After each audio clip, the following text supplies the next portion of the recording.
창세기 강의 102번째 50장 15절에서 26절 용서라고 하는 제목의 설교입니다. 전도연 배우 주연의 영화 밀양을 보셨습니까? 영화는 딸을 데리고 밀양이라고 하는 낯선 도시로 향하는 것으로 영화가 시작됩니다. 그러나 아이가 다녔던 유치원 원장이 주인공의 딸을 납치하여 살해하게 되죠. 삶의 소망을 잃고 죽음을 생각하던 주인공은 교회를 다니게 됩니다. 그리고 신앙생활한 지 얼마 안 돼서 가해자가 있는 교도소로 면회를 갑니다. 그런데 가해자는 너무나도 평안한 얼굴로 자신의 죄를 하나님이 다 용서해 주셨다고 말합니다. 그 말을 들은 주인공은 정신줄을 놓고 미쳐버립니다. 의도적으로 죄를 범하고 교회에 돌을 던지고 하나님 보시라고 절규합니다.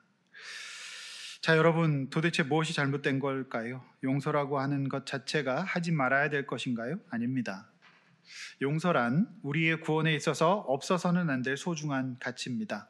예수님께서 십자가에 죽으시고 우리의 죄를 용서해 주지 않으면 우리는 구원받지 못합니다. 용서가 없으면 어떻게 우리가 하나님의 자녀 될 수 있고 천국 갈 수 있겠습니까? 구원받을 수 있겠습니까? 용서 없으면 안 되는 겁니다. 구원의 역사에 있어서 용서는 반드시 필요한 겁니다. 영화는 기독교의 용서 가치를 비웃고 있듯이 조롱하고 있지만 그것은 성경이 가르치고 있는 용서의 과정도 절차도 내용도 없는 용서입니다. 그건 성경이 말하는 용서 아니라는 말입니다. 성경과 영화는 무슨 차이가 있을까요? 성경이 말하는 용서는 그런 게 아니라는 말이죠. 뭐가 다르냐? 첫 번째, 가해자가 사과하지 않아요. 하나님 이야기하기 전에 한 인간으로서 아이 엄마에게 진심으로 사죄했어야 합니다. 그 사죄를 하지 않잖아요. 그 과정을 생략하고 하나님이 용서해 주셨다는 말을 가해자가 피해자에게 하는 것은 할 말이 아닙니다. 둘째, 피해자 입장에서도 하나님의 사랑과 은혜, 무엇보다도 자신 역시 하나님 앞에서 죄인이라는 철저한 영적인 변화 그리고 성숙, 이 회복의 과정 없이 그냥 용서해 보려고 했던 겁니다. 그녀는 아직 용서할 준비가 안 되어 있었어요. 그리고 영화를 잘 보면 오히려 가해자가 감옥에서 어떻게 고통받고 있는지를 확인하고 싶었던 것 같아요. 성도 여러분, 우리는 지난 주일에 산자와 죽은 자라는 설교를 통해서 야곱이 두 가지 일을 했어요. 끝까지 영적인 인지를 유지했고, 그리고 한 아버지로서 자식들에게 사과하는 그런 두 가지 일을 했고, 살아남아서 이제 남은 삶을 살아가는 요셉 역시 영적인 인지를 명료하게 하고 이 땅의 삶이 나그네라는 것을 인지하면서 아버지의 유언인 가나안에 올라가서 장례를 치르는 좀 부담스러운 이 적용을 해냈다라는 것까지 함께 보았습니다. 이것이 400년 후에 있을 출애굽기의 예행 연습이었다고 말씀드렸고, 오늘 이제 마지막 창세기 50장 15절에서 26절 오늘 본문의 주제는 용서입니다. 그러니까 요셉의 형들이 용서의 은혜를 누리고 있지 못해요.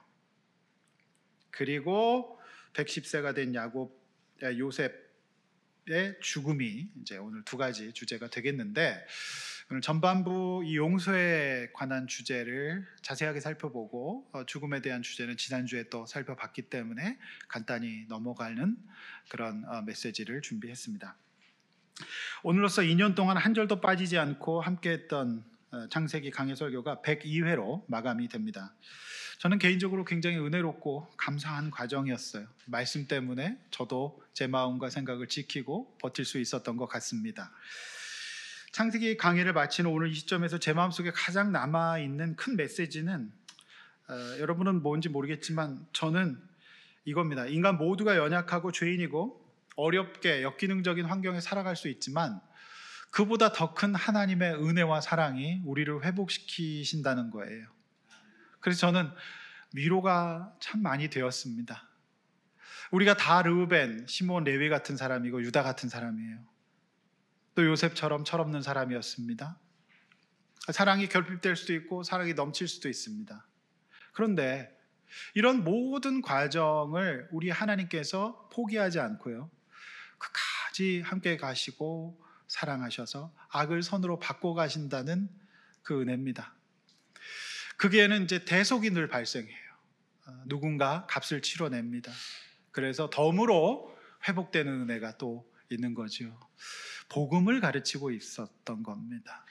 그래서 저는 창세기 말씀 개인적으로 참 좋았습니다. 창세기 강의 마지막 설교에 이제 본론 들어가도록 하겠습니다. 첫 번째 본론, 용서에는 원리가 있습니다. 과정이 필요하다는 말이죠.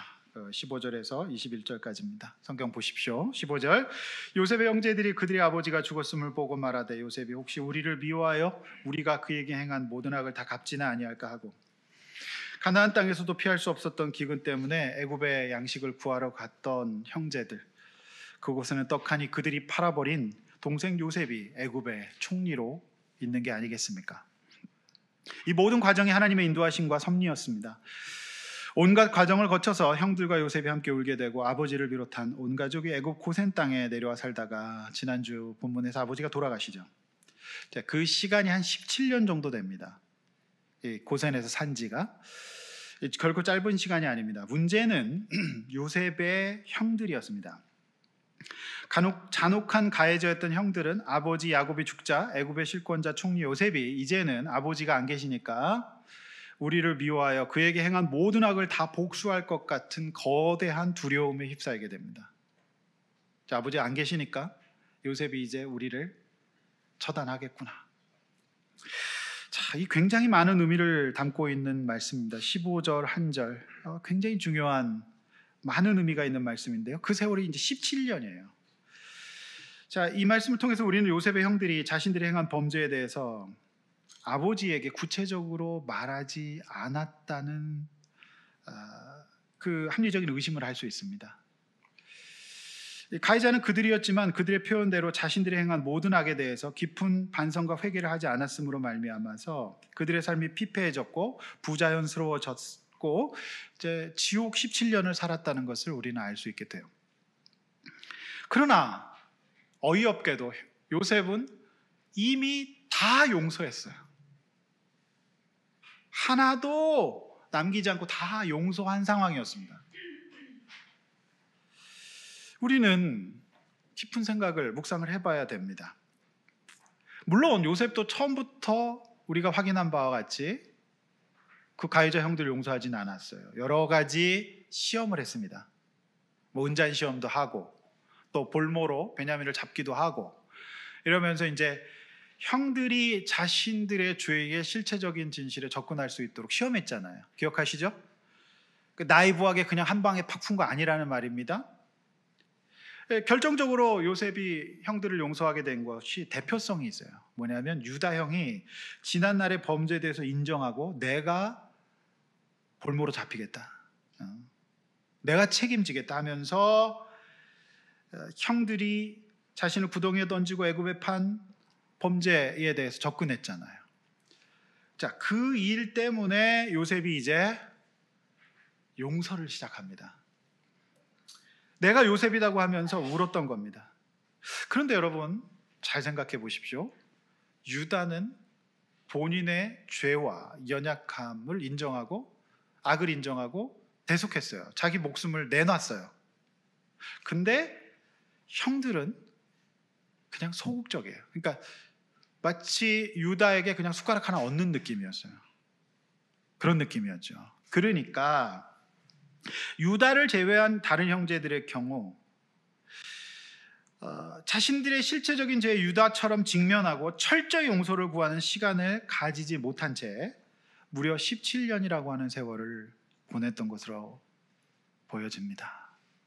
그러니까 이 형들이 아버지 계실 때는 뭐 명절 때마다 받겠지만 기본적으로 철저하게 자신의 죄와 연약함, 악을 회개하지 않은 형제들은 불편했을 겁니다.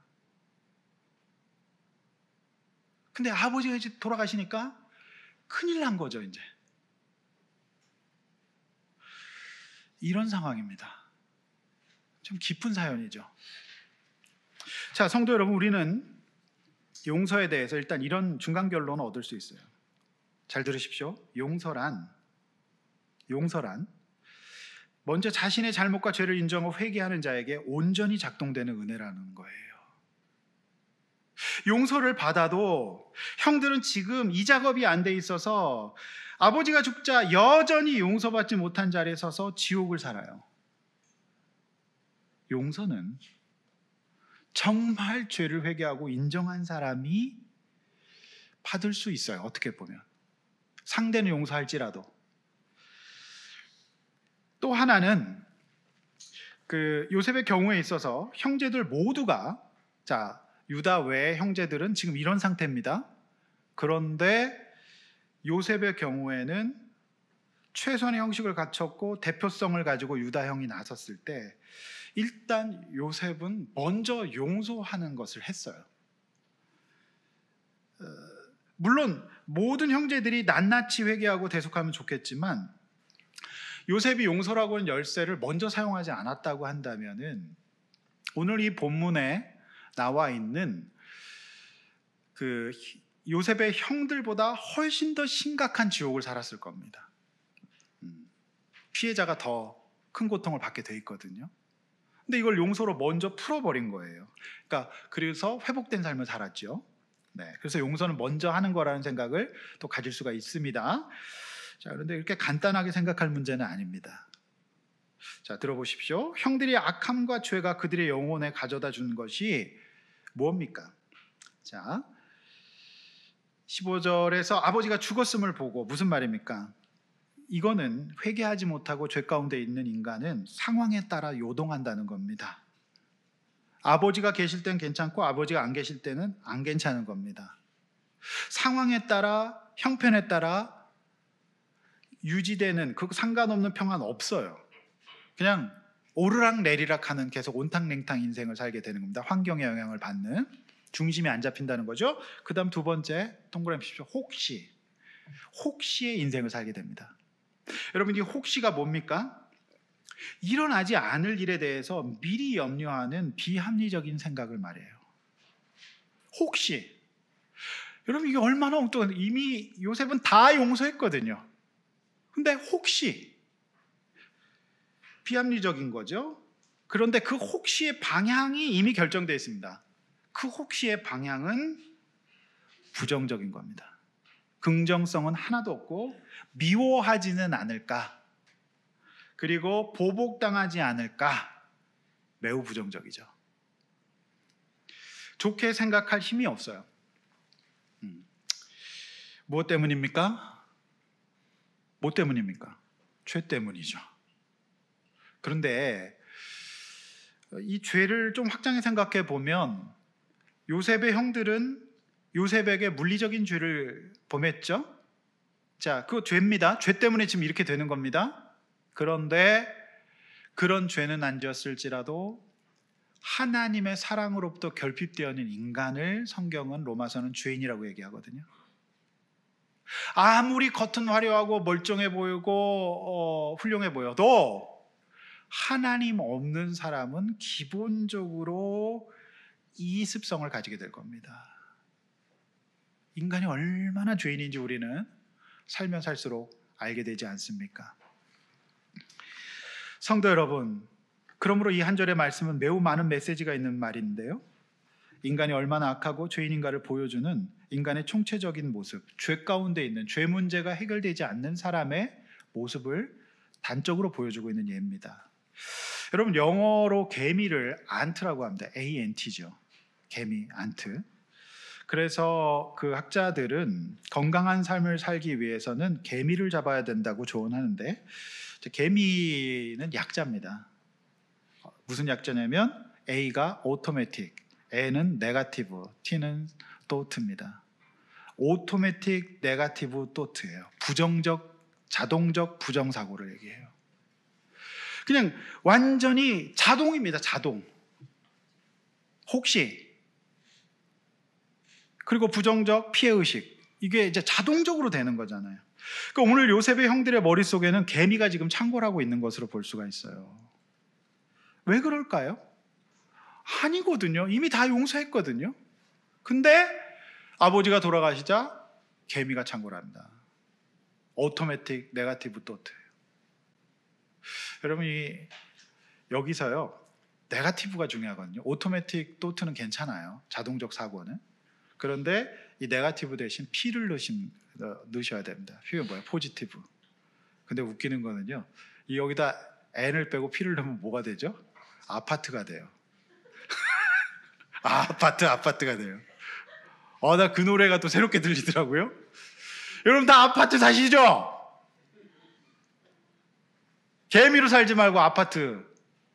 오토매틱 포지티브 토트. 갑자기 그 생각이 났어요.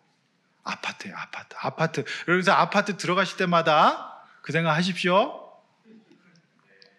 근데 아파트에 사시면서 개미로 살아요. 오토매틱 네거티브 토트로. 성도 여러분, 4월은 우리 죄를 대속하시기 위해 고난당하시고 십자가에서 죽으시고 부활하신 예수님의 고난과 부활을 기념하는 사순절입니다. 그러므로 오늘 내가 요셉의 형들과 같다면 예수님 앞에 우리의 죄를 고백하고 하나님 없이도 잘 살 수 있다는 교만과 의를 버리고 회개하십시오. 그분의 은혜 안으로 들어오십시오. 복음 앞으로 나오십시오. 예수님을 내 죄를 대속하신 나의 주 나의 하나님으로 영접하십시오. 그것이 우리가 살 길입니다. 그것만이 요셉의 형들처럼 살지 않는 가장 확실한 방법이에요. 개미에서 아파트로 가십시오. 오늘 성경은 내 마음의 문제가 다름 아닌 문제라는 거예요. 이거 심리적인 문제 아니라는 겁니다. 심리적인 증상일 뿐 근본적인 문제는 구원의 문제, 죄의 문제라는 거예요. 우리 예수님 믿읍시다. 이번 주간 고난주간이고 이제 부활주일에 우리 부활합시다. 안 그러면 그 하나님의 사랑의 결핍과 그 결핍은 결국 죄를 불렀잖아요. 형들이 사랑 못 받아서 죄 지은 거잖아요. 그러니까 그 결과는 결국에는 안트라는 거예요. 오토매틱 네거티브 토트밖에 없어요. 그러면 주님의 대속 앞에서 우리는 또 새롭게 돼야죠. 유다가 돼야죠. 그러면 우리는 아파트가 되는 겁니다. 그 믿음의 구조를 가지시기를 바랍니다. 저는 여러분에게 복음을 제시하고 싶습니다. 우리 주님이 여러분의 죄를 사하셨습니다. 그러므로 죄인이 아니라 의인으로서 살아갑시다. 여러분 이 말씀 앞에 어떻게 반응하겠습니까? 여러분 16절 이 말씀도 참 마음 아픈 부분이에요. 오토매틱 네거티브 토트가 어떻게 작동하는 형들은 요셉에게 직접 못 가요. 이거 인간적인 좀 너무 마음 아픈데요. 말을 전해요. 뭐예요? 회피예요. 직접 못 봅니다. 회피예요. 죄의 속성은 이처럼 인간을 직면이 아닌 회피로 인도합니다. 직접 말을 못하고 사람을 보내요. 그러므로 인간 역사에서 주님 오실 때까지 없어지지 않을 담화가 있습니다. 담화문이 있어요. 그건 뒷담화입니다. 직접 말 못해요. 그래서 누가 뒷담화를 하거나 나도 하고 싶으시거든 나나 상대나 영적 상태가 굉장히 안 좋구나라고 인식하시면 됩니다. 물론 인간은 두렵고 무서운 맹수를 만나면 회피해야 됩니다. 회피 기동은 인간의 생존을 가능하게 하거든요. 그런데 늘 회피만 하잖아요. 그리고 이렇게 회피만 하다 보면 그것이 내 삶의 방식이 돼버립니다. 늘 회피합니다. 그러면 거기서 굉장히 행복도가 떨어져요. 고착되면 안 됩니다. 이건 병리가 생긴 거죠. 자, 17절 요셉은 형들이 이렇게 말하라고 합니다. 아버지께서 생전에 내게 악을 행하였을지라도 그들의 허물과 죄를 다 용서하라고 하셨다. 그러니까 하나님도 우리 죄를 용서하셨다라는 거죠. 자, 오늘 형들의 모습은 너무 마음 아파요.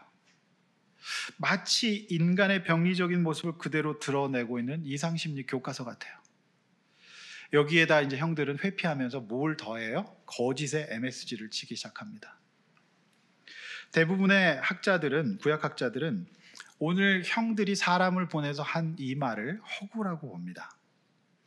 저도 그렇게 봅니다. 왜냐하면 그토록 자세하고 꼼꼼한 유언을 했던 야곱이 이 내용을 생전에 요셉에게 직접 하지 형들에게만 했을 이유가 없습니다. 그리고 그런 유언을 했던 기록도 없습니다. 위에서도 말씀드린 바와 같이 아버지 야곱은 이 요셉의 형들이 요셉에게 한 일을 모르고 돌아가셨던 것 같아요. 이것이 해석자들의 중론입니다. 말을 안 한 거죠. 만약에 이걸 진짜로 이렇게 했다면 당연히 아버지가 했을 겁니다. 여러분, 이게 만나서 17년 동안 이렇게 산 거예요. 형들이 얘기를 안 하니까 요셉이 어떻게 먼저 말하겠습니까? 얘기 안 한 거예요. 지어서 한 말입니다. 가장 마음 아픈 거는 당신의 아버지 하나님의 종들을 용서하소서예요. 자, 서론에서 말씀드린 영화 미량이 딱 이 구조예요. 자신들의 죄와 허물에 대한 인정과 회개 없이 하나님이 용서하라고 했고 아버지가 용서하라 했으니까 용서하라는 거예요. 회개는 없어요. 인정은 없어요. 머리를 완전히 다른 쪽으로 굴려 개미가 창궐하면서 이미 우리는 끝났다라는 생각을 해요. 혹시 그러면서 증거를 조작하고 부풀리기 시작합니다. 세상의 기본적인 속성이죠. 죄인의 속성이죠. 그 하나님 없으면 다 죄인인 거예요. 얼마나 죄인인지 몰라요. 그래 교회 다니시고 우리 부활절에 성찬 받으면서 내 안에 내가 죽고 예수가 살아야 됩니다. 우리는 지난주에 요셉이 아버지 유언 듣고 40일간의 염습과 70일간의 장례조차를 마치고 가나안으로 올라가는 게 보통 일이 아니라 그랬습니다. 그는 사실상 총리직에 연연하지 않았던 거예요. 그리고 이 땅에서 삶이 나그네라는 것을 그 역시 인정했다 그랬어요. 그런데 형들은요 지금 어때요? 세겜에서 잘 먹고 잘 삽니다. 무엇보다도 형들이 죄인인 것은 그들의 자존심에 스크래치 내고 싶지 않았던 거예요. 그들이 먼저 뭐 이렇게 용서 구하고 이런 거 하고 싶지 않았던 거예요. 그냥 유지하고 싶었던 거죠.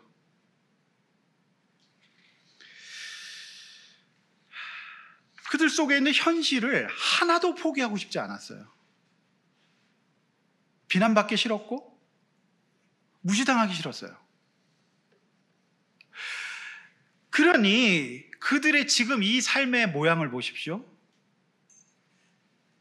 개미의 지배당해서 지옥을 살아요. 17년은.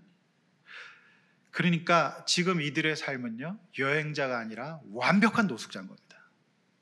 완벽한 노숙자, 그 이상 이하도 아니에요. 기쁨이 어디 있습니까? 하나도 안 기뻐요.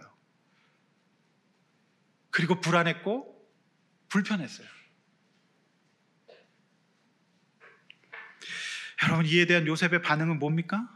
눈물이에요. 여러분, 이 눈물이 분노의 눈물이나 복수의 눈물이나 이런 눈물이 아니라는 거, 성경 읽으신 분, 설교 잘 들으신 분 무조건 당장 파악할 수 있어요. 이거는요 안타까움의 눈물이었어요. 이거는 애통함의 눈물이에요. 이 눈물의 성격은 분석해 보면 다르다 그랬어요. 이거는 건강에 좋은 눈물입니다. 분한 눈물 아닙니다. 이미 자신을 하나님 앞에서 다 형들 용서했는데 형들이 이렇게 지옥을 살고 있고 거짓말하고 이런 모습 보면서 너무 안타까운 거예요. 속상한 거예요.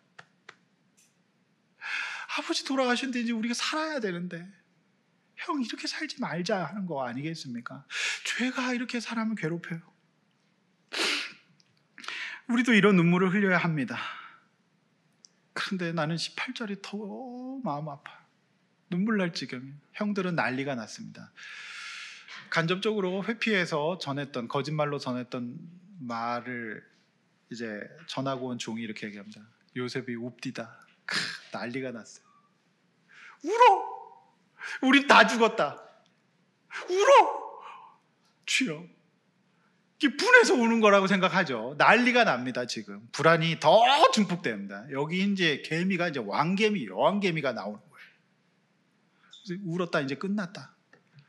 그래서 난리가 납니다. 여러분 이렇게 되는 거예요, 사람이. 원한의 눈물로 해석한 거죠. 아니거든요. 여러분 아닙니다. 개미 아니라 아파트입니다. 참 마음이 아파요. 이것을 구약 아가서 2장 15절에는요 조금 더 큰 생물로 확장시키는데요. 뭐라고 하신지 아십니까? 2장 15절 아가서 여우입니다. 성경 한번 읽어보겠습니다. 시작. 우리를 위하여 여우 곧 포도원을 허는 작은 여우를 잡으라. 우리의 포도원에 꽃이 피었습니다. 여러분 잠깐만 띄워놓으시고 여기서 포도원은 아가서는 이제 부부와 가정이거든요. 그리스도의 신부 신랑 얘기하는 얘기거든요. 그런데 이 가정에 이 인생에 여우가 다닌다는 거예요. 그래서 이 여우가 작은 여우입니다. 그것도. 그런데 이 여우가 포도원을 허물어요. 그래서 여러분 이번 주 오늘과 어제는 날씨가 안 좋은데 이번 주간 그 전반부 중반부 날씨 참 좋았거든요. 벚꽃이 휘날리잖아요. 예? 요즘 정말 벚꽃 엔딩이 찬송가요 거의 막 너무 많이 나오는데 이렇게 좋은 봄날에 봄을 살지 못해요. 마음은 여우를 못 잡으면 마음은 겨울입니다. 여러분 지금 이 좋은 봄날에 여러분의 마음도 봄날입니까? 옆에 있는 얼굴들 보세요. 봄인가 겨울인가? 혹시 아이슬란드 사는 것 같지 않으세요? 아니면 완전히 열받는 열폭의 나라 열대기후 가운데 사는 것 같지 않으세요? 지금 봄날이에요. 요셉의 형들은 지금 봄날입니다. 그런데 이 여우를 못 잡아요. 뭐 때문에? 죄 때문에. 오토매틱 네거티브 토트 하면서 여우에 시달리고 있어. 그러니까 꽃이 핀 봄날인데 겨울을 사는 거예요. 정말 너무 마음 아프잖아요. 그럼에도 불구하고 저는 감사한 게 여러분 제가 서론에서 말씀드렸듯이 우리가 이렇게 삽니다. 아파트 안 살고 개미 삽니다. 그런데 이렇게 살지만 저와 여러분들은 하나님의 은혜와 사랑과 인도라고 하는 섭리가 작동해 절대 우리를 놔두지 않습니다. 그래서 요셉이 고백했듯이 악을 선으로 바꾸십니다. 그게 은혜입니다. 여러분 하나님께서 저와 여러분을 섭리하고 작동하고 계십니다. 그래서 얘네들이 이 눈물을 분노의 눈물로 해석해서 난리가 났는데 이것 때문에 요셉 앞에서 처음으로 온 형제가 무릎을 꿇고 사죄하게 되는 그야말로 17살에 꿨던 꿈이 확정적으로 이제 성취되는 겁니다. 우리는 개미일 수 있지만요, 우리 하나님의 섭리는 여러분을 오히려 그 악과 연약함을 선으로 바꾸실 겁니다. 아멘. 여러분 제가 수요일도 계산을 했는데 이것도 계산해 볼 필요가 있어요. 계산 한번 해볼 테니까 들어보십시오. 요셉이 형들에게 팔린 때가 17살이죠. 자, 그 다음에 총리가 된 게 30세잖아요. 그리고 흉년 2년째 형들 만나죠. 그리고 애굽에서 17년 살았다 그랬어요. 자, 그리고 요셉이 110세에 죽으니까 아버지 야곱이 죽은 후 이 시점의 나이는 56세 정도 됩니다. 그러니까 56 마이너스 17하면 39년입니다. 즉 형들 전체가 요셉을 만나고 나서 진심으로 자신들의 악행을 사과하기까지는 39년, 거의 40년이 걸린 거예요. 40년 묵은 겁니다.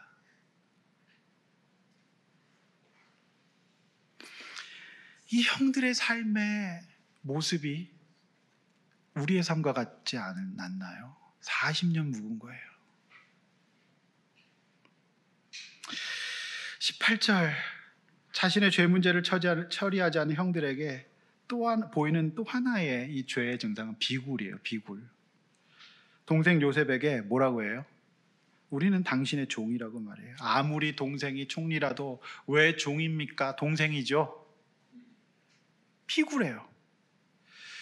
이처럼 회개하지 못하여 용서받지 못한 사람은 잘 들으십시오. 자기 비하에 빠질 수밖에 없어요. 그리고 자존감이 회복될 길이 없습니다.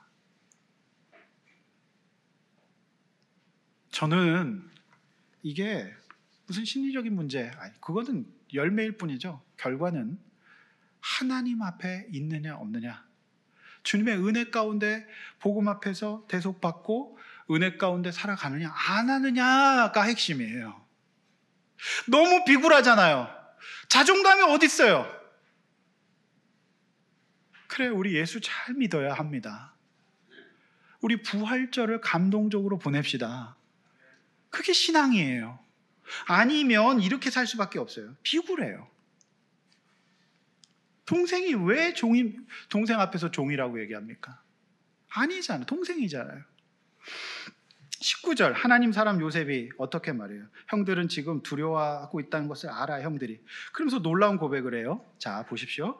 내가 하나님을 대신하겠습니까? 요거 잘 해석하려면 20절 잘 보셔야 돼요. 당신들이 나를 해하려 하였으나 하나님은 그것을 선으로 바꾸사 오늘같이 많은 백성의 생명을 구원하게 하시려니. 그렇습니다. 중요합니다. 밑줄 그십시오. 요셉이 형들을 용서할 수 있었던 것에는 지난 40년의 삶을 인도해 오시고 돌이켜보니 오히려 이 일을 통해서 하나님께서 많은 사람들의 생명을 살리시기 위해서 우리의 악을 선으로 바꾸셨다는 하나님 앞에서 자신 인생에 대한 완벽한 해석이 용서의 근거가 되었다는 거예요. 즉 해석하지 않는 자는 용서 못할 겁니다. 해석 없는 용서는 영화의 용서가 될 수밖에 없어요. 뒤집어질 겁니다. 해석이 더 중요하다는 얘기죠. 여러분, 용서란 인간이 하기엔 너무나도 버거운 주제인 것만은 분명해요. 그러나 이런 해석의 기간 없이 그저 성품으로 호기로 하는 용서는 한계가 있는 겁니다.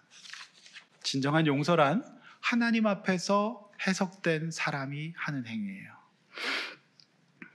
그 용서에는 용서에 대한 취소나 용서에 대한 후회가 없습니다. 지금 요셉이 지금 그렇게 하고 있지 않잖아요. 울었잖아요. 형들이 그렇게 거짓말하는 거 다 알거든요. 여러분, 그 눈에 다 써 있습니다. 말하지 않아도 알아. 초코파이는 진리입니다. 비언어가 다 얘기해주고 있어요. 21절 요셉은 다시 한번 말합니다. 형님들 두려워하지 마십시오. 내가 당신들과 당신들의 자녀를 기르겠습니다. 자, 보십시오. 용서에는 책임과 적용이 들어가요. 여러분, 여기서 만약에 요셉이 충분히 해석이 안 됐다면, 자신의 인생을 책임져 준 하나님을 앞에서 해석하지 못했다면, 나한테 그런 몹쓸 짓을 한 사람들의 자식들을 기를 수 있겠습니까? 기를 수 있어요, 없어요? 꼴도 보기 싫을걸요? 이거는 해석이 됐기 때문에 그렇게 하겠다는 책임이 들어가고 적용이 들어가죠. 이게 용서입니다. 마치 우리 주님이 우리를 위로하듯이 요셉의 용서에는 진정성이 바탕이 되었고 그 다음에 바닥이 없어요. 한이 없어요. 한강물 같아요. 그래서 요셉을 예수님이 상징하는 인물로 많이 그리스도인이 사랑하죠. 그래서 저는 참 요셉은 진짜 너무 매력적이고 멋진 인물이에요. 그래서 영미권에는 조셉이 그렇게 많은 거예요. 조셉 하면 다 쳐다봐요. 성도 여러분, 용서에 대해서 다시 한번 정리하고 싶으신 분이 계시다면 저는 팀 켈러의 용서를 배우다를 권해드리고 싶습니다. 팀 켈러 목사님 정말 중요한 멋진 필자인데요.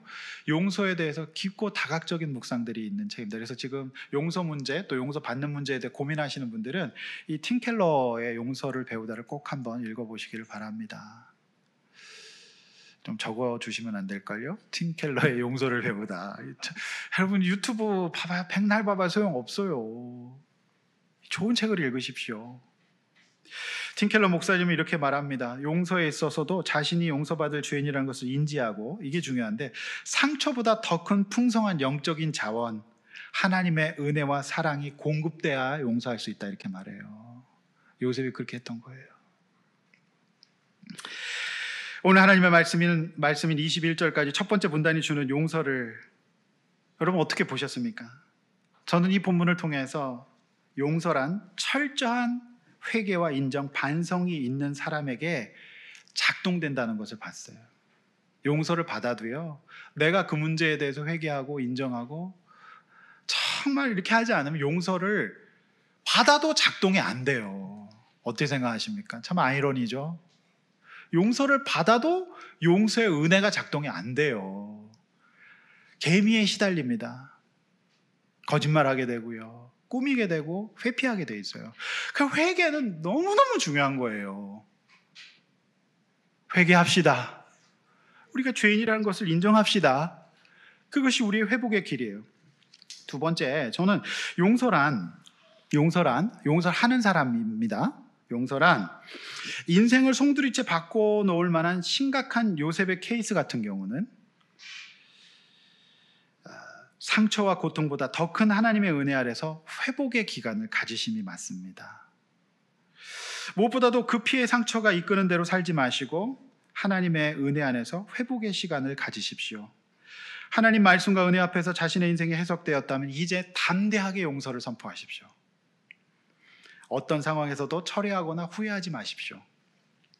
이것이 오늘 본문이 저와 여러분들에게 주시는 용서의 메시지인 거예요. 용서를 어떤 과정으로 해야 되는지. 자, 보십시오. 제가 이 두 가지를 정리하면서 매우 현실적인 조언을 하나 더 드리려고 해요. 이거는 제가 높아심에서 드리는 말씀입니다. 자, 이 두 번째 말씀을 꼭 붙드신 나머지, 그래 나는 아직 용서할 준비가 안 됐으니까 계속해서 용서를 나중으로 미룰 거야 라고 하시는 분들이 계실까 봐. 그래서 내가 아직 준비가 안 됐다고 그럴 수 있잖아요. 그죠? 그래서 제가 정말 묵상 많이 했습니다.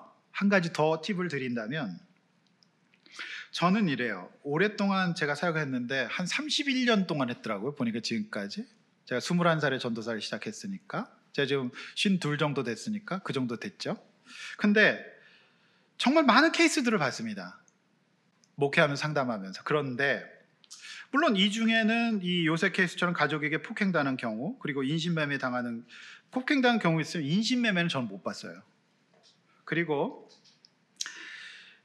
성추행 피해도 봤습니다. 그런데 억울한 감옥살이 하는 케이스는 못 봤어요. 그러니까 이 케이스들이 분산은 돼 있지만 요셉 케이스처럼 종합적으로 다 연타로 맞은 경우는 저는 못 봤습니다. 보셨나요? 기구해도 어떻게 이렇게 기구할 수 있을까요? 자, 보십시오. 이러한 심각한 케이스, 영화 밀양의 케이스, 이런 케이스는 회복의 기간이 중요하다는 겁니다. 그런데 이런 심각한 경우가 아님에도 불구하고 죄인인 인간은 의외로 일상 속에서 인정과 용서라고 하는 방식을 사용하지 않음으로써 우리의 가정생활과 인간관계에서 겪게 되는 사소한 일에도 늘 요셉의 형들처럼 하면서 살 수가 있다는 얘기예요. 따라서 저는 여러분들에게 권면합니다. 죽고 살고의 문제가 아닌 이상 인정하고 용서해버리는 방식을 채용하시는 것이 마음 건강과 영혼 건강과 여러모로 유리할 것입니다. 여러모로 유리할 것입니다. 목숨 걸 일이 아니면, 적어도 내가 요셉처럼 고생했다 그러면 이거 함부로 하면 안 돼요. 그러나 그 일이 아니라고 한다면은요, 용서하고 인정하십시오. 그게 그리스도인의 삶입니다. 우리 주님이 우리를 그렇게 대해 주시거든요. 용서해 주세요. 사해해 주세요. 그리고 회개하도록 인도하시잖아요. 그런데 우리는 살면서 우리가 죄의 속성을 갖고 있기 때문에 자동적으로 아파트가 아니라 개미가 되면서 용서 안 해요. 끝까지 안 합니다. 그리고 죄범한 사람도 인정 안 합니다. 그렇게 되면서 우리 삶은 지옥이 되고 우리 스스로 삶의 안정감 확 떨어뜨리는, 그게 되는 거잖아요. 여러분, 그렇게 돼서 얻는 게 뭡니까? 비합리적이잖아요.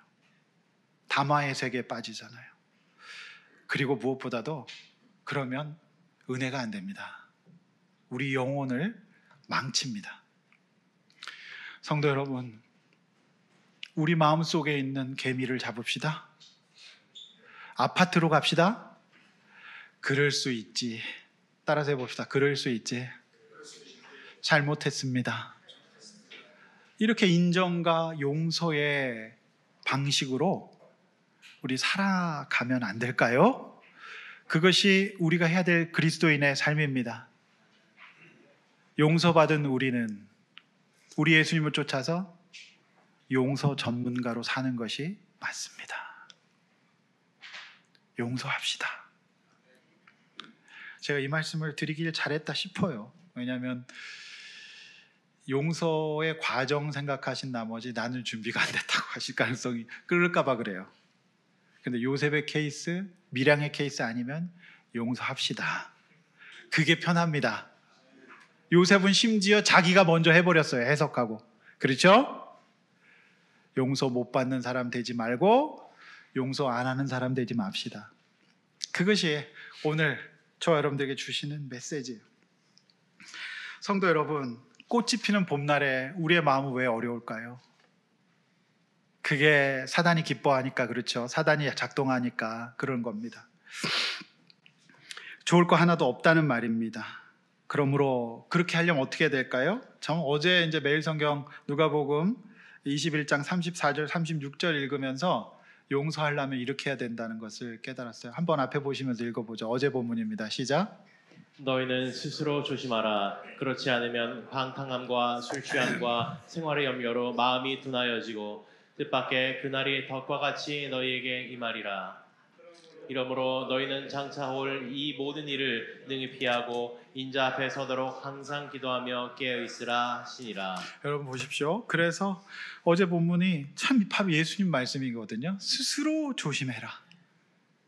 그리고 이거 하지 않고 용서하지 않고 용서받지 못하면 어떻게 되느냐? 그냥 뭔가의 이 괴로움을 잊을 수 있는 방탕함을 찾을 수밖에 없어요. 잊어버리고 싶거든요. 잊혀집니까? 안 잊혀져요. 그리고 생활의 염려에 빠집니다. 오늘 이 형들이잖아요. 혹시 여러분 이렇게 돼요. 그래서 항상 기도하며 깨어있으라. 나는 정말 이 형들에게 예수님께서 이 말씀하시는구나 라는 생각이 들었어요. 그래서 우리는요 자동적으로 안트가 됩니다. 그래서 우리는 말씀 앞에서 은혜 앞에서 우리 자신을 늘 깨어 있어야 돼요. 그래서 이 설교나 이런 말씀들 매일 지금 이렇게 큐티에 올려드리는 이유가 우리 성도님들이 그래도 정말 그냥 자연스럽게 개미가 되지 말고 여우에 짓밟히지 말고 하나님 앞에서 깨어 있었으면 좋겠다라고 하는 저의 간절한 마음인 것입니다. 제 성격에 그거 매일 올리는 거 보통 일 아닙니다. 어떨 때는 정말 안 될 때가 있어요. 이거 뭘 해야 될지 모를 때 고통스럽기도 해요. 그렇지만 사명이니까 해야죠. 믿음으로 해야죠. 그리고 무엇보다도 제가 은혜 받아요. 제가. 성도 여러분, 깨어 있으십시다. 우리 용서 전문가가 됩시다. 인정합시다.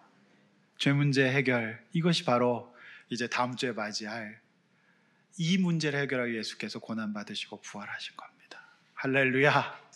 다음 주에 우리는 주님의 몸과 피를 받을 것입니다. 그래서 우리 안에 있는 죄를 죽이고 용서함으로써 내어주는 겁니다. 할렐루야.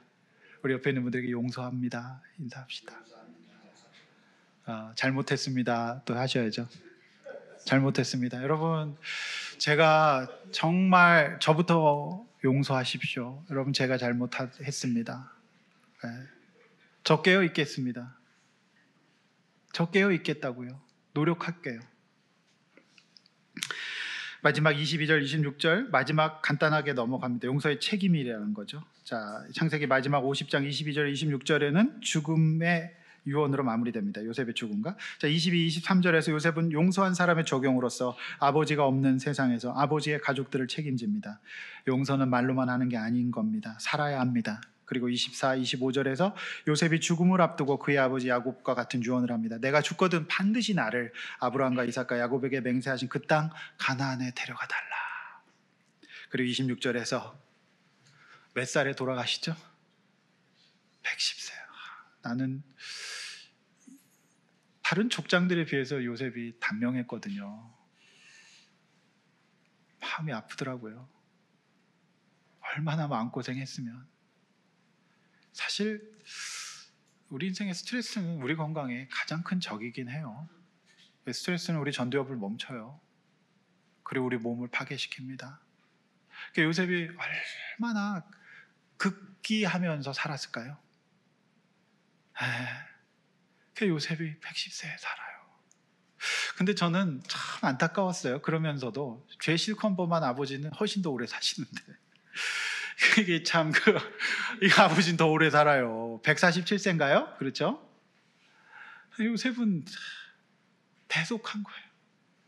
예수님께서도 30년, 33살 정도 사셨다고 알려져 있잖아요. 그게 보면요, 주변에 참 의롭고 선한 분들이 일찍 돌아가시는 면이 있어요. 그래서 저는 그 생각해요. 그러면 죄 실컷 범하면서 엉망으로 길게 사는 장수하는 게 유리한 건가? 아니에요. 요셉은 짧은 인생을 쓰임받고 무엇보다도 끝까지 용서하고 대속하면서 그 짧은 인생을 가장 효율성 있게 산 사람입니다. 많은 사람도 살렸어요. 애국뿐만 아니라 고대 근동에 많은 사람 살렸어요. 짧고 굵게 매우 유의미한 삶을 살았고 창세기 시대로부터 지금까지 4,000년이 지났지만 아직도 많은 사람들은 성경에서 가장 애정하는 인물로 그를 뽑고 있어요. 그의 삶이 짧았을지라도 어찌 헛되겠습니까? 그렇지 않습니까? 어떻게 살 것인가를 보여주잖아요. 여러분, 인생은 한 번뿐입니다. 인생은 회개하고 용서하며 살기에도 너무 짧습니다.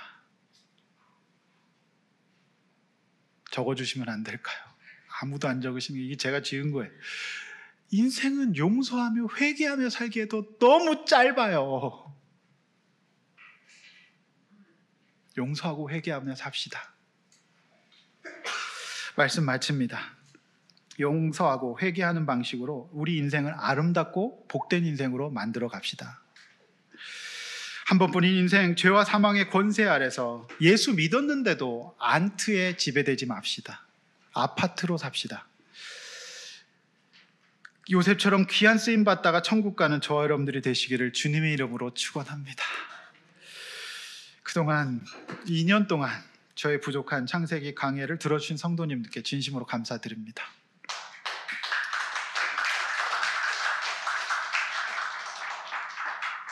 웬 또 박수까지는 기대하지 않았는데 포지티브로 싱킹하겠습니다. 감사합니다. 네, 부족했습니다. 그런데 교회는 하나님 말씀 중심이어야 합니다. 말씀이 있어야 우리가 삽니다. 그래서 다음 말씀 사역을 위해서 기도 많이 해주시길 바랍니다. 저도 부족하지만 최선을 다하겠습니다. 주님의 몸된 교회, 하나님의 말씀으로 살아나는 우리가 될 수 있기를 원합니다. 할렐루야. 이렇게 한번 나눠보시겠습니다. 내가 잡아야 될 요셉의 형들 속에 있는 개미, 자동적 부정사고, 포지티브 P로 아파트로 갑시다. 그 다음에 요셉처럼 이런 용서하고 있습니까?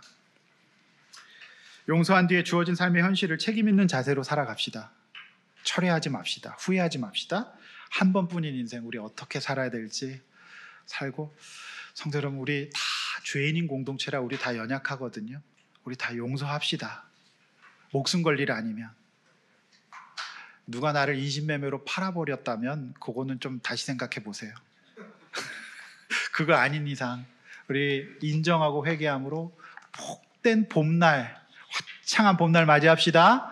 할렐루야. 우리 시간에 찬양하고 기도합시다. 예수 인도하셨네 찬양입니다. 하나님 감사합니다.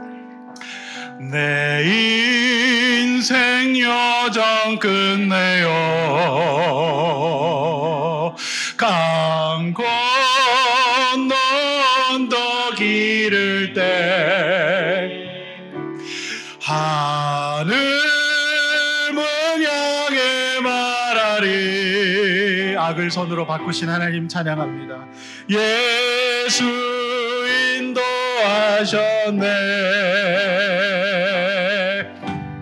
매일 발걸음마다 예수 인도하셨네. 나의 무거운 죄 짐을 모두 벗고 하는 말. 예수 인도하셨네. 2절 찬양합니다. 이 가시밭길 인생을 허덕이면서 갈 때에 시험과 혼란 많으나 예수 인도하셨네. 매일 발걸음마다 매일 발걸음마다 악을 손으로 바꾸실 겁니다. 예수 인도하셨네. 나의 무거운 죄 짐을 모두 벗고 하는 날. 예수 인도하셨네. 여러분, 마지막 창세기 50장, 우리 1장 천지 창조부터 달려왔는데요, 마지막은 용서입니다. 여러분, 근데 우리가 얼마나 죄인인지 모르고 살면 우리 인생은 엉망진창 됩니다. 개미에게 여우에게 짓밟힙니다. 하나님, 제가 얼마나 참 죄인인지 인정하고 털고 가겠습니다. 그리고 동시에 요셉도 용서했는데 내가 용서 못할 문제는 뭐겠습니까? 여러분, 용서 못하면 가해자보다 더 큰 피해를 입게 됩니다. 하나님, 내가 더 이상 회피하고 그리고 미워하고 정죄하고 부들부들 떠는 그거 버리고 하나님 복음 앞에서 선포하며 해석된 인생 살게 하여 주시옵소서. 이런 우리 모두를 악을 선으로 바꾸실 겁니다. 우리 성도님들은 그런 삶을 살고 있는 겁니다. 주님의 은혜를 기대하십시오. 하나님, 주님 앞에서 회개하고 용서하는 삶 살게 해달라고 주여 한번 외쳐 간절히 기도하겠습니다. 주여.